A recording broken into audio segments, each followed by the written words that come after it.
E aí vem a teoria da incidibilidade dos institutos, ou também chamada de eclética intermediária ou conglobamento mitigado.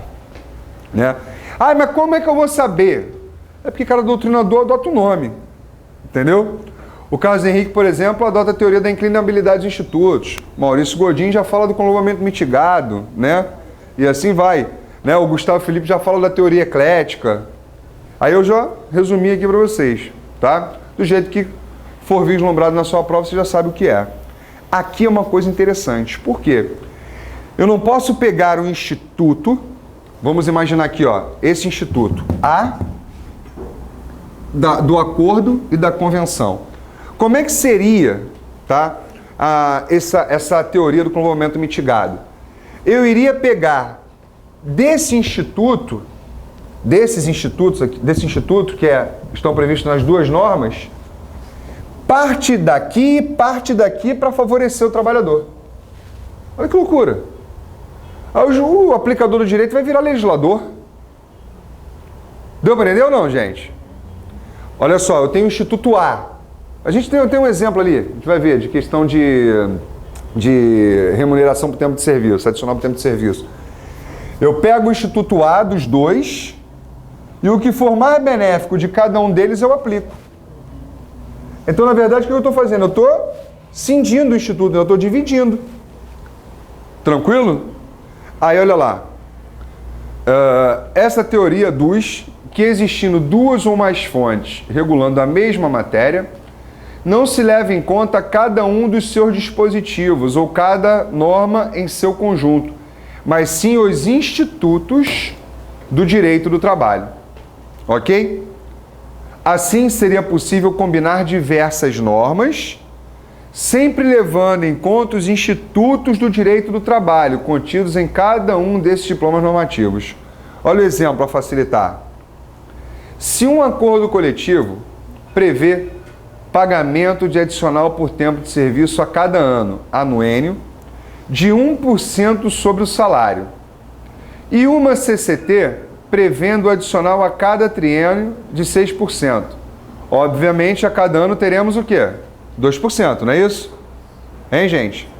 O acordo está prevendo o quê? 1%. E a convenção? 6% no triênio, 2% ao ano. Beleza? Não se pode combinar os dois instrumentos. Eu vou pegar o instituto, unificar a parte que é benéfica para aplicar. Olha lá, ó. Cindindo o instituto do adicional. Que eu vou pegar não é parte de um e parte do outro, estou cindindo. Fechou? Entendeu? Cindir, gente. Entendeu? Cindir, pegar parte de um e parte do outro. Assim, não se pode considerar a periodicidade do ACT, ou seja, do anuênio, não é? Que é mais benéfico, correto? Pagamento por ano e o valor do CCT, que é 2% por ano. Nesse caso, aplicando-se uma, exclui-se a aplicação da outra em razão da incidibilidade. Fechou? Foi ou não foi, gente? Foi. Tem certeza? Tranquilo? Maravilha. Então, visto isso, isso é só em caso de conflito o quê? De normas coletivas. Legal? Só em caso de normas coletivas, sempre. Segundo princípio, condição ou cláusula mais benéfica. Isso é interessante demais. Por quê? O que esse princípio, né, no fundo... Desculpa, Oi. a adotada então atualmente é conglobamento. Conglobamento. O TST vem adotando conglobamento. Alguns doutrinadores, mas assim, é muito minoria. Dizem que, na verdade, o Brasil, se não me falha a memória, é o Luciano Martinez, que defende que no Brasil se aplica a teoria da incidibilidade. Né? Mas não, que até a teoria aplicada pelo TST do conglobamento. Olha o que eu estava falando mesmo, hein? Da condição mais cláusula mais benéfica, o 2. Eu ia falar um... Ah, sim, vamos lá. Olha só, o que esse princípio traz no fundo dele? Na essência. Ô, Douglas, você parece com o Thiaguinho, hein, cara? Arrumado aí igual o estilinho do Thiaguinho também e tal. Tu canta pagode, cara? Pô, quando o Mota chegar mais tarde, tu canta pagode pra ele, que o Mota fica doido, né? Então, veja bem. Olha só, aqui é o seguinte. Eu tenho uma condição... Quer ver? Vou dar um exemplo concreto. Logo pra gente começar. Você assina um contrato de trabalho há 10 anos atrás. Assinou um contrato de trabalho há 10 anos atrás dizendo que a sua jornada semanal seria de 40 horas. Tá lá no seu contrato de trabalho escrito, bonitinho isso, 40 horas. Aí hoje, a empresa chega para você e fala assim, ó, a partir de agora, você não vai trabalhar mais 40 não, você vai trabalhar 44 horas. Estava no seu contrato, você foi contratado para trabalhar quantas horas? 40. E agora a empresa quer que você trabalhe o quê? 44. Beleza, vai ter que me pagar mais 4 horas por mês. Concorda comigo? Por quê? O que a empresa errou aqui? De ter estabelecido 44. Aquela é minha condição de trabalho. 40. Aquela é minha condição de trabalho. Só que agora ela está querendo o quê? Estabelecer uma outra condição. Ó, todos os trabalhadores vão trabalhar 44. Pera aí, não. A condição mais benéfica para mim é aquela até então vigente de 40 horas semanais. Quer que eu trabalhe 44? Pague por isso. Entendeu? Tem que ter acréscimo salarial. Tá claro? Agora, na jurisprudência, ó, só uma conceituação. Diz respeito à aplicação da norma trabalhista. Isto é, existindo uma condição ou cláusula anterior, oriunda de norma jurídica pré-existente, sobrevier outra norma versando sobre a mesma matéria, prevalecerá aquela anteriormente criada, salvo se a norma posterior for mais benéfica ao trabalhador, óbvio, né? Óbvio. 2 exemplos aí da jurisprudência do TST. Súmula 51, que vai versar exatamente sobre regulamento de empresa.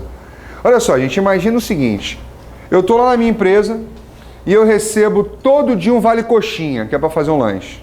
Alguém já recebeu vale coxinha na vida? Pois é. Então, olha só. O quê? Já recebi vale café, né? Vale coxinha não, né? Aí eu tenho lá meu vale coxinha. 2 anos na empresa, tranquilo. Daqui a pouco vem um regulamento dizendo o seguinte, ó. Estabelecendo um novo regulamento, revogando o anterior. Só que nesse novo regulamento você vai ver o vale coxinha?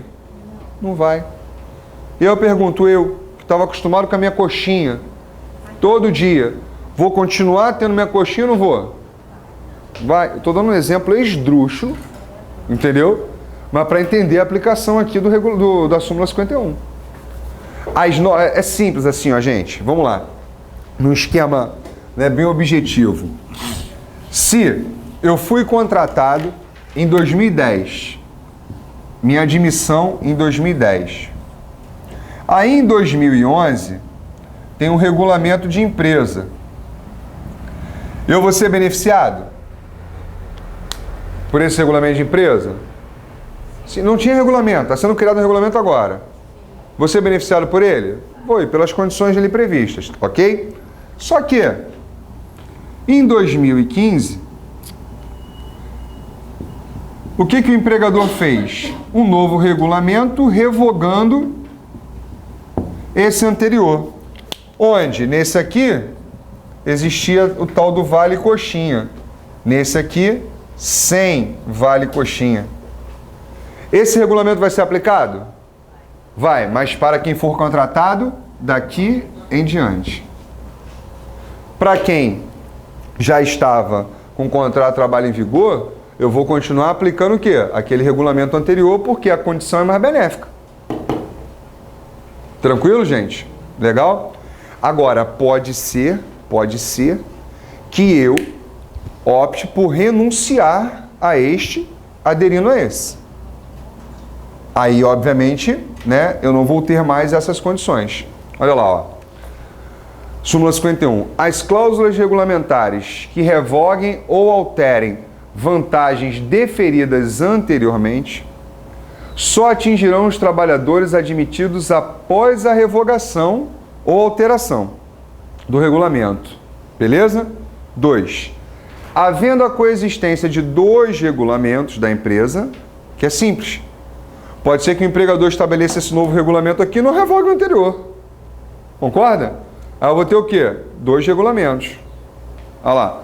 A opção do empregado por um deles tem efeito jurídico de renúncia às regras do sistema do outro. Aí já é uma questão de opção do empregado, né? Se eu tenho 2 regulamentos, você opta por qualquer um deles. Qual que você vai optar? Está optando por esse? Está renunciando às vantagens do outro. Fechado, gente? Beleza? Só mais uma súmula, então. A súmula 288. Olha lá, que fala de complementação dos proventos de aposentadoria. Fácil também de ser entendida, tá? E ela foi alterada agora, eu só coloquei até o item 3 aí, porque o item 4 fala sobre recurso, né, processo em curso lá no Tribunal Superior do Trabalho. Aí não cabia a gente falar nesse momento aqui, que isso é mais para questão de competência lá quando falar em recurso de revista, tá? Veja só, o item 1. A complementação dos proventos de aposentadoria instituída, regulamentada, preste atenção, e paga diretamente pelo empregador, sem vínculo com as entidades de previdência privada fechada, é regida pelas normas em vigor na data de admissão do empregado, ressalvadas as alterações que forem mais benéficas. Até aí tranquilo? Sim ou não, gente? Agora, só um detalhe. Preste atenção. Talvez a Kelly já tenha falado sobre isso. Vocês já tiveram aula de processo? Né? Questão de competência, ela deve ter falado para vocês o seguinte, preste atenção que são duas situações diferentes. Se eu quero ajuizar uma ação versando complemento de aposentadoria em face do meu empregador ou ex-empregador, em decorrência do que foi instituído em regulamento de empresa, a competência é da Justiça do Trabalho. Ok? Agora, se eu quero ajuizar uma ação para discutir também complemento de aposentadoria e eventuais diferenças, mas em face de uma entidade de previdência fechada, aí a competência já não é da Justiça do Trabalho, é da Justiça Comum. Decisões recentes do Supremo Tribunal Federal. Tranquilo? Se for em face do empregador, competência do trabalho. Ou se for em face da própria entidade fechada de previdência, é já a Justiça Comum. Tranquilo? Tá? Segundo tópico. Na hipótese de coexistência de dois regulamentos de plano de previdência complementar instituídos pelo empregador ou por entidade de previdência privada, vê se muda alguma coisa do que nós falamos antes. Ó. A opção do beneficiário por um deles tem efeito jurídico de renúncia às regras do outro. Mesma situação. Entenderam então, gente, como é que funciona a condição mais benéfica? Entenderam ou não entenderam? Entenderam? Então vamos resumir? Eu tenho dois regulamentos. Qual é o que vai ser aplicado a mim? Aquele que eu optar. E se eu optar por um, estou renunciando o outro. Ok? Agora, a outra situação. Tem um regulamento só, e aí depois é instituído outro ou alterado o anterior. Eu vou me beneficiar de qual deles? Daquele que for mais benéfico. Simples assim. Sempre a condição mais benéfica. A não ser que existindo dois, eu opte por um, que aí automaticamente eu estou renunciando o outro. Pode. Havendo dois. Porque se há um e depois eu tenho um posterior que revoga o anterior ou altera, aí vai prevalecer a condição que for mais benéfica, desse ou do novo. Ok? E o último item, só para a gente fechar. Após a entrada em vigor das leis complementares tais e tais, reger-se-á a complementação dos proventos de aposentadoria pelas normas vigentes na data da implementação dos requisitos para obtenção do benefício, ressalvado o direito adquirido do participante que anteriormente implementaram os requisitos para o benefício e o direito acumulado do empregado que até então não preenchia tais requisitos. Ou seja, a mesma regra que tu aplica no sistema previdenciário, expectativa de direito e direito adquirido. Mesma regra. Tranquilo? Foi, gente? Sim. Acorda aí, que mais tarde tem de administrativo, hein? Vamos lá. Próximo princípio. Indisponibilidade ou irrenunciabilidade. Esse é fácil, né? Não dá nem pra gente perder muito tempo aqui. Aduz que, como a grande gama das normas do direito do trabalho são de ordem pública, não se admite, em princípio, que o trabalhador renuncie aos direitos trabalhistas. Vamos pensar no seguinte, qual é o seu nome, amiga? Flávia. Flávia. O múltiplo vai contratar a Flávia. Beleza? Flávia, eu vou te pagar um salário de R$2.000, não tenho condição de anotar a sua carteira, mas você vai assinar um papelzinho aqui dizendo que renuncia o 13º para eu te dar 60 dias de férias.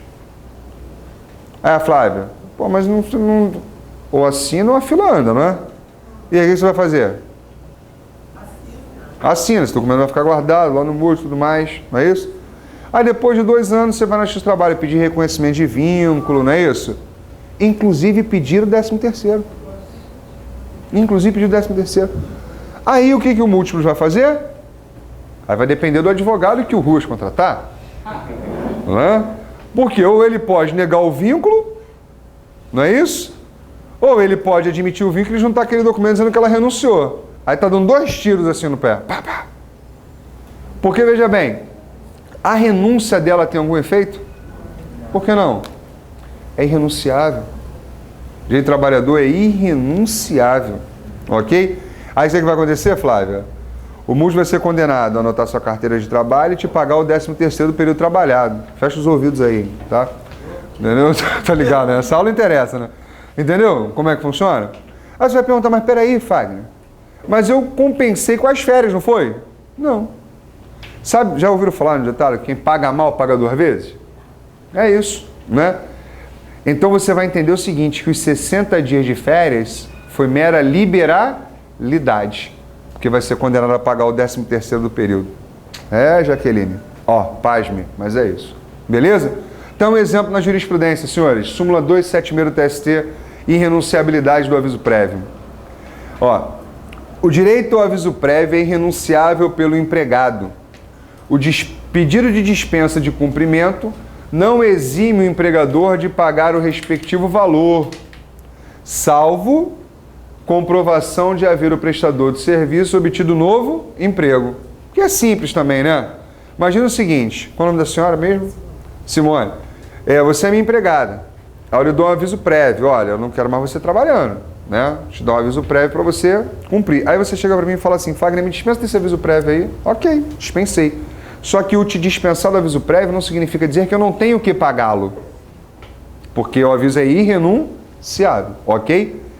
Presta atenção, gente. A dispensa do cumprimento do aviso prévio não é renúncia ao crédito dele oriundo. Fechado? Agora, o empregador só não terá que pagar se comprovado ficar que a Simone adquiriu um outro emprego. Ela pediu a dispensa, 2 semanas depois, 1 semana depois, ela já foi admitida um novo emprego. Aí eu não vou pagar. Entenderam? Beleza? Agora, uma partezinha do programa que é simples, que às vezes se cria uma confusão tremenda, é a diferença entre renúncia e transação. Você sabe a diferença entre renúncia e transação? Sei porque eu já li. Tá, legal. Mas aí, qual é a diferença de renúncia e transação? Né? Porque olha só, eu não estou dizendo que os direitos são irrenunciáveis. Legal. Aí eu vou na Justiça do Trabalho, apresento minha reclamação trabalhista, pedindo lá horas extras, 13º, férias, fundo de garantia adicional de periculosidade, né? Adicional de insalubridade, cumulando adicional de periculosidade com insalubridade. Pode, gente? E aí, gente? Vocês estão dormindo? Vem comigo. Pode cumular adicional de insalubridade com periculosidade? Pedir os 2? Pela CLT não, né?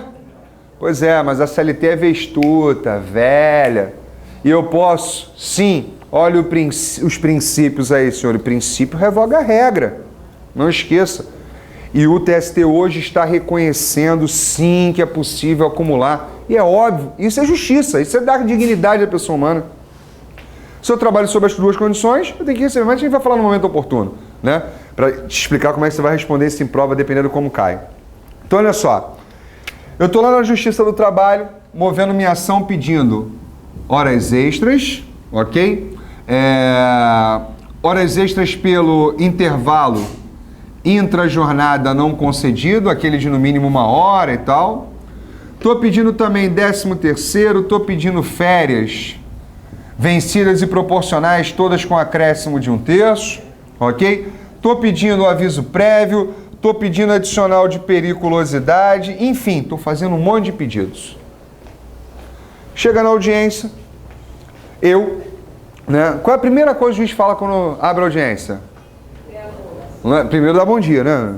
Ou boa tarde. Às vezes não, né? Pergunta se tem acordo, não é isso? O princípio conciliatório aí que rege o processo de trabalho. Aí beleza. Existe a possibilidade de acordo? Tem. Só que nos meus cálculos eu estou pelo reclamante. Se ele ganhar tudo que está pedindo, isso tudo aqui chega uns 50 mil. Beleza? A empresa vem e fala o seguinte: vamos fazer um acordo aí. De pagar 10 mil, vai pagar 10 mil reais pro seu cliente, parcelar igual Casas Bahia, 10 vezes de R$1.000 sem juros, né? Não, tá baixo. Aí começa aquela fase de negociação, blá, blá, blá, beleza. Chegamos aos 15 mil reais. 15 mil reais. Tem uma diferença aqui absurda de 35 mil, não é isso? O que aconteceu aqui? Renúncia ou transação? Aí é que está o problema, porque eu não estou pedindo isso tudo, não é? A soma de tudo isso que eu estou pedindo chegaria o quê? Os 50 mil reais. Mas eu estou recebendo quanto? 15? 15? Então a diferença é o quê? De 35 mil. O que está ocorrendo nesse caso? Acorda, meu filho, dorme não. É renúncia ou transação? Problema, né? Olha o problema. Aí é que está a diferença, ó. Renúncia diz respeito a direito já reconhecido, inquestionável, onde o renunciante abre mão do que lhe é devido sem receber nada em troca. Eu tenho uma sentença dizendo o seguinte, ó, realmente você tem 50 mil para receber. Aí eu peticiono para o juiz e falo assim, ó, renuncio meu crédito.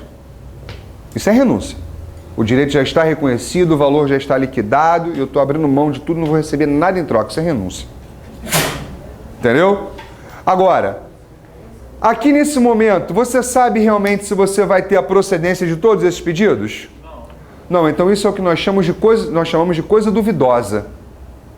Ok? Então, quando ainda há controvérsia, quando ainda há dúvida sobre o que é o que não é devido, e ambas as partes reciprocamente vão abrindo mão daquilo que supostamente lhes cabe, aí eu tenho transação. Ok? Então, olha só. Transação, cadê? Já a transação presume controvérsia, dúvida, incerteza do direito, onde se abre mão de algo que supõe lhe pertencer. Quando a transação, o acordo, quando homologado em juízo, recebe o nome de conciliação. Você já sabe. Qual o recurso que cabe da decisão homologatória de acordo? Nenhum? Cabe recurso ordinário. Pela Previdência Social. Cuidado. Se for processo de conhecimento, se for no processo de execução, agravo de petição. Só não cabe para as partes. Para as partes transitam em julgado no momento em que é homologado, cabendo tão somente ação rescisória, não é isso? Se vislumbrada qualquer uma das hipóteses de incidência. Beleza? Tranquilo? Deu para matar isso aqui? Tranquilo, gente, ou não? Diferença de renúncia, transação? Tá? Maravilha, então. Fechado. Vamos para o próximo princípio.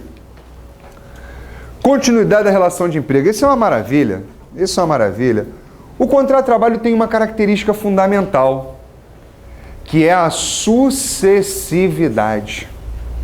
Eu não sou contratado para um ato único, concorda? Eu sou contratado para prestar serviço o quê? De forma consecutânea, sucessiva. E aí a importância do princípio. Por quê, senhores? O princípio da continuidade da relação de emprego, segundo tem até a súmula aí, a súmula 212, é uma presunção que milita em favor de quem? Do empregado ou do empregador? Hein, queridos? O princípio da presunção da continuidade milita em favor do empregado. Olha aí, ó. Súmula 212. O ônus de provar o término do contrato de trabalho, quando negados a prestação de serviço de expedimento, é do empregador, pois o princípio da continuidade da relação de emprego constitui presunção favorável ao empregado. Simples assim. Agora, uma questão que eu quero pôr aqui em tela para a gente discutir. O contrato, você sabe que pode ser por prazo indeterminado ou por prazo determinado, não é isso? Qual é a regra? Indeterminado? O que significa isso? Exatamente tão óbvio assim como a gente está pensando. Que não tem tempo para acabar. Pode acabar daqui a um mês, daqui a 10 anos, não é isso? E o contrato por prazo determinado?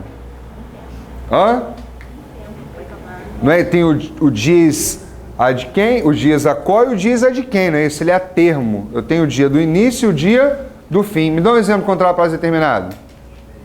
Quanto tempo é o contrato de experiência? Se falar 3 meses, eu vou correndo, não volto mais, hein? 90 dias. Mas não faz diferença. Faz. Faz. principalmente para efeito de pagamento de verbas decisórias e que ele seja considerado um contrato por prazo indeterminado. Porque não esqueça, né? Fim do contrato de experiência, eu tenho que pagar a rescisão, perdão, os valores decorrentes da extinção no primeiro dia útil imediatamente subsequente. Se eu trabalhar nesse dia, já é um contrato por prazo indeterminado. Aí tem aviso prévio e tudo mais. Legal? Mas a gente vai falar mais à frente quando falar de contrato de trabalho. Por que eu estou falando isso? Antigamente não se tinha a ideia de que os contratos de experiência deveriam ser o quê? Escritos. As empresas me contrataram por experiência. Experiência. Gente, vamos partir da premissa que contrato por prazo determinado é exceção. Está lá no artigo 443 da CLT. É exceção. E se é exceção, tem que estar o quê? Expressamente previsto. Se eu contratei alguém na modalidade de experiência, não pode ser simplesmente o quê? Verbal. Tem que estar escrito, porque na dúvida, eu vou aplicar o quê? O princípio da continuidade da relação de emprego. Então, na dúvida, se o contrato é por prazo determinado ou indeterminado, eu vou dizer que ele é por prazo... Hein, gente? Eu sei que a fome já está chegando, mas é por prazo indeterminado. Tranquilo? Na dúvida. Esse princípio também nos auxilia nesse aspecto. Fui contratado. Não sei se foi por prazo determinado ou indeterminado, ou se por prazo determinado não está dentro das exceções autorizadas em lei. Então eu vou presumir que ele é por prazo indeterminado. Fechou? Fechou, gente? Ok, vamos nessa. Próximo, primazia da realidade. E esse é, sem sombra de dúvidas, o mais fácil de todos, concorda? Só que tem um detalhe. Vocês já devem ter ouvido falar, né, que o ministro Maurício Godinho Delgado, no seu livro lá, Curso de Direito e Trabalho, ele chama o princípio da primazia da realidade de contrato-realidade. Só que, na verdade, a ideia de contrato-realidade não tem nada a ver com o princípio da primazia da realidade. Data vênia a posição do ministro. Por quê? A ideia de contrato-realidade foi sugerida por Mário de la Cueva, onde, na verdade, era um defensor da teoria institucionalista do contrato. Não vou adentrar nesse mérito, mas é só para você entender o seguinte: só haveria contrato de trabalho se realmente houvesse a prestação de serviço. Essa era a ideia, ok? Mas não tem problema. Em prova, se cobra como princípio da primazia da realidade ou como contrato realidade. Não tem problema. Pode adotar qualquer um dos dois. Mas qual é a implicância prática desse princípio? Hein, Douglas? Olha lá, primazia. O que é primazia? Pode ir no Google aí ver o que é primazia. Uma primazia, preferência, né? Hegemonia, superioridade dos fatos sobre os documentos. Então, o princípio da primazia da realidade, ele enuncia o seguinte: quando eu estiver diante de conflito entre fato e documento, eu vou aplicar o quê? O fato. Trouxe um exemplo para vocês, a súmula 12 do TST.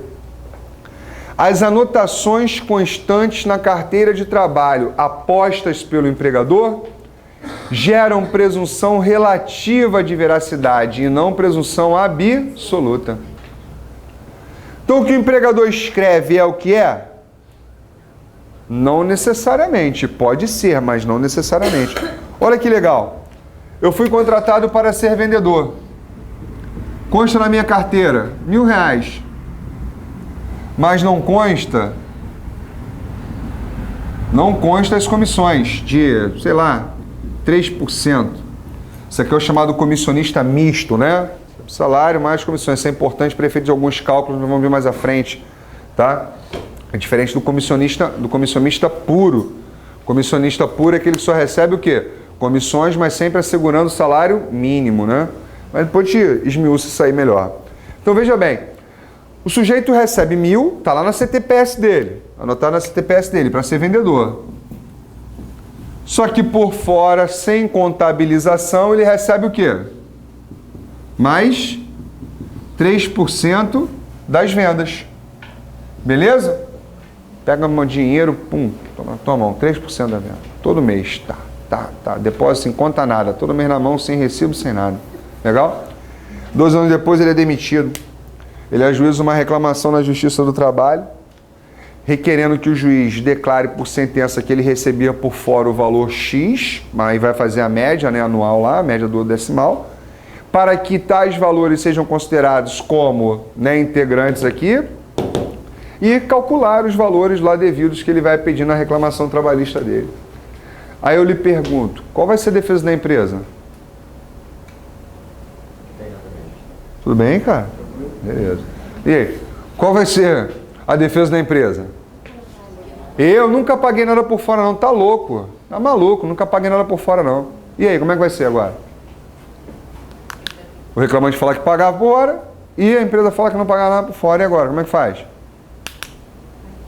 Não faz? Faz, vamos provar, né? Aí a gente vai para a instrução, testemunha, enfim, aquelas infinidades de meios probatórios que nós temos. Fechado? Provou que recebia por fora. Vai julgar procedente ou improcedente? Primazia da realidade. Mais valem os fatos do que os documentos. Quer ver uma outra situação? Cooperativa. Que a coisa mais fraudulenta no país do que cooperativa? Não tem. Tem, um pouco. Terceirização. Né? Mas cooperativa é o que há de fraude. Pega o artigo 442, parágrafo único aí para mim. 442, parágrafo único da CLT. Vamos, Karine? Vamos?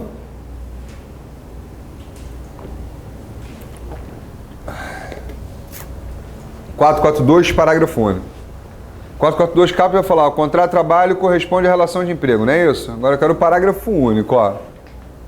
Qualquer que seja o ramo de atividade da sociedade cooperativa, não existe vínculo empregatício entre ela e seus associados, nem entre estes e os tomadores de serviço daquela. Mas a gente vai partir da premissa que o legislador, né, ele está baseado nos princípios éticos, nos primados éticos. Porque o que acontece na grande realidade é o seguinte: Simone, vem cá participar da minha cooperativa. Beleza. Assina um termo de adesão aqui na cooperativa. Assinei. Sei lá, cooperativa de informática. Tá? Ela assinou o termo de adesão, só que a Simone, a partir de amanhã, vai trabalhar na IBM. Sei lá, ou na FGV, não importa. Vai trabalhar o dia inteiro cumprindo carga horária, não é isso? Só que ela vai receber 13º?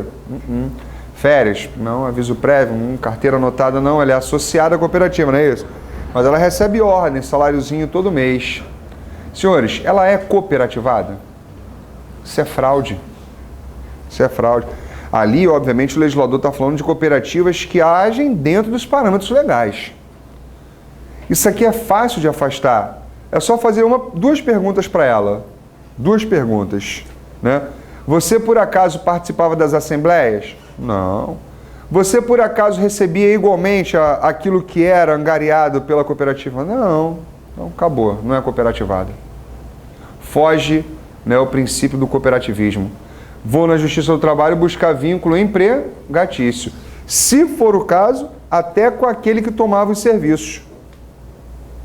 Por quê? Se for atividade de fim, eu busco direto com quem? Com o tomador.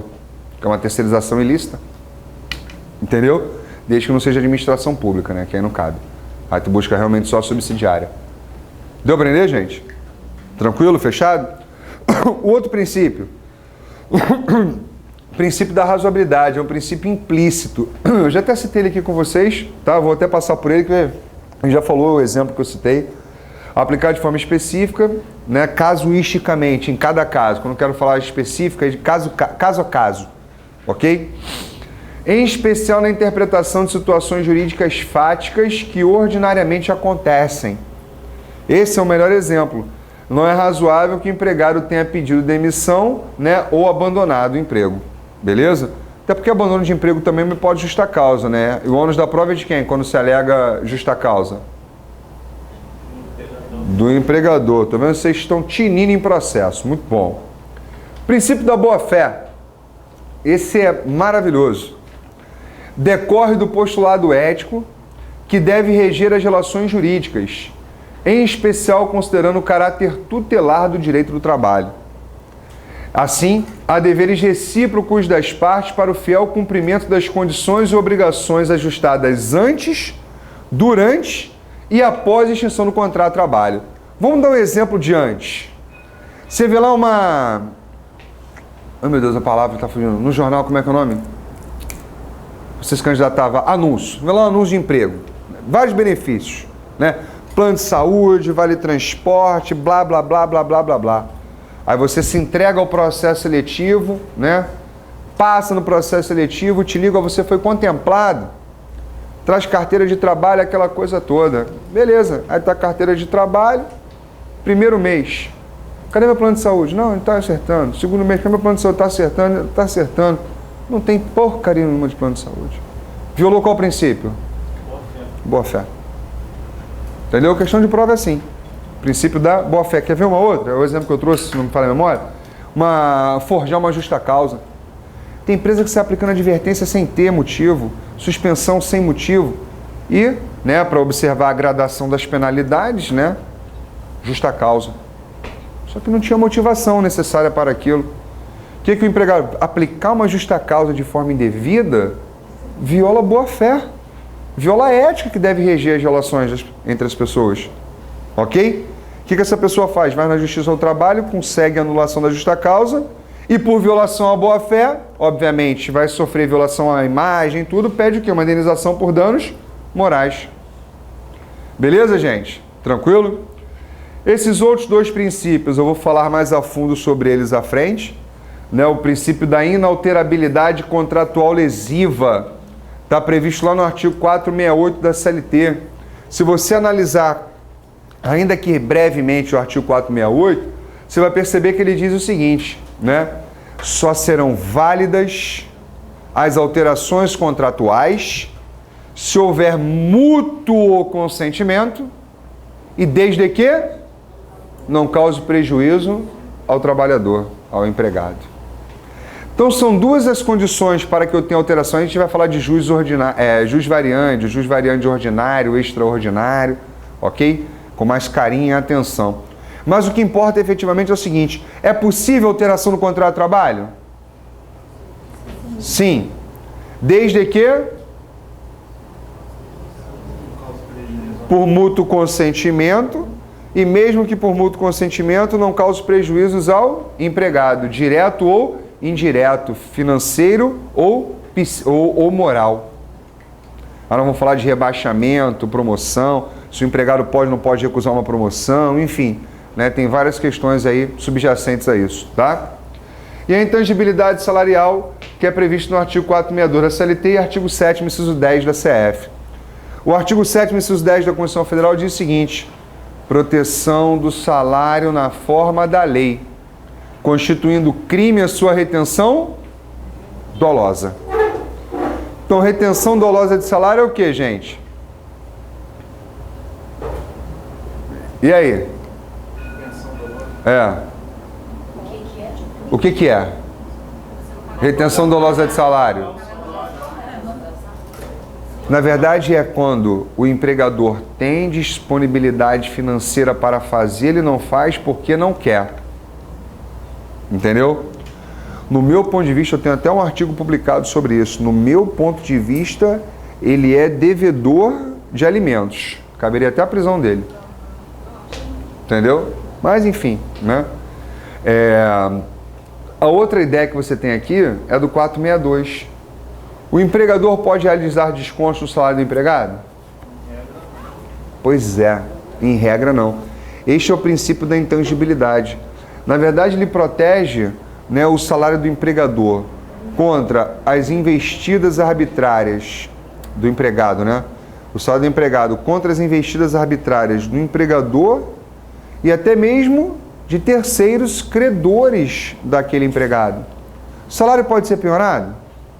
Não. O salário do empregado pode ser penhorado? Não pode ser penhorado, né?